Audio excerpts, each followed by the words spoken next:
Ambernath MIDC कडून तळोजाकडे जाणाऱ्या महामार्गावर असलेले अंबरनाथ तालुक्याच्या कोळे गावाचा MKN न्यूजच्या टीमने आढावा घेतला। कल्याण ग्रामीण पट्ट्यात असलेल्या ग्रोथ सेंटरच्या भ्रष्टाचाराच्या विळख्यात अडकलेल्या 10 गावांपैकी असलेले हे एक गाव।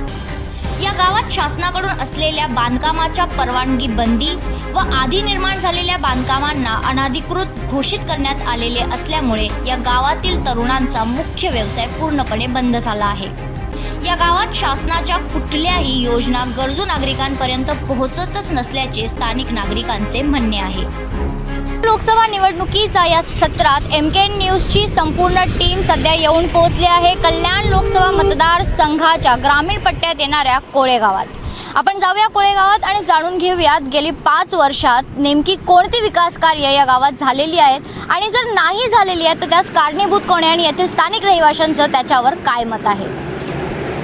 काय सांगाल सर्वात आधी तर की विकास कार्य तुमच्या गावामध्ये झालेली आहेत की नाही गेल्या 5 वर्षांत? विकास कामं म्हणाल तर नाहीच झालेला आहे। मुळात आमच्या 27 गावाचा प्रश्न तो तर अजून मुख्यमंत्र्यांनी जसाच्या तसा ठेवलेला आहे आणि त्यात अजून भर टाकलं ग्रोथ सेंटर म्हणजे हा ग्रोथ सेंटरचा अर्थ माहीत नाही ना। ग्रोथ सेंटर म्हणजे विकास, पण यांनी एक प्रकारे स्टे आणला आहे आमच्या या 10 गावांवर। 27 गावांवर आणलं आहे 10 गावांवर पण यांनी स्टे आणून ठेवलं आहे। म्हणजे नाही इथे आम्ही आमच्या भागात स्वतःचं घर बांधू शकतो, काहीच म्हणजे विकास करू शकत नाही आम्ही, अशी भूमिका या युती सरकारने आमच्या इथे ठेवलेली आहे।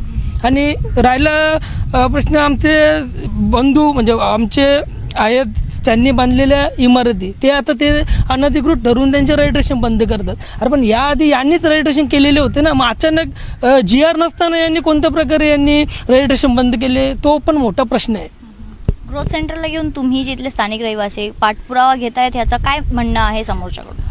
ग्रोथ सेंटरच्या बद्दल बोलाल तर हे जे MMRDचे अधिकारी आहेत ना, एकही शासन परिपत्रक जुमानत नाही। म्हणजे आपल्या देशाचं संविधान कशावर चाललं म्हणजे कोणाच्या इशाऱ्याने आज चालतं आहे कारभार तेच आम्हाला काही समजत नाही।